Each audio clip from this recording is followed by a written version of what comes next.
Hello everyone, how are you doing? This is MD Tech here with another quick tutorial. Today I'm going to be showing how to unpin a website from your start menu.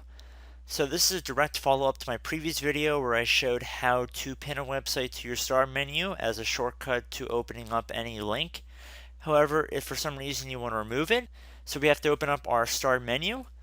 We see we have our pinned tile for our bookmarked web page right here. It's very simple. All we have to do is right click on the box and then just left click on unpin from start, and we see it disappears.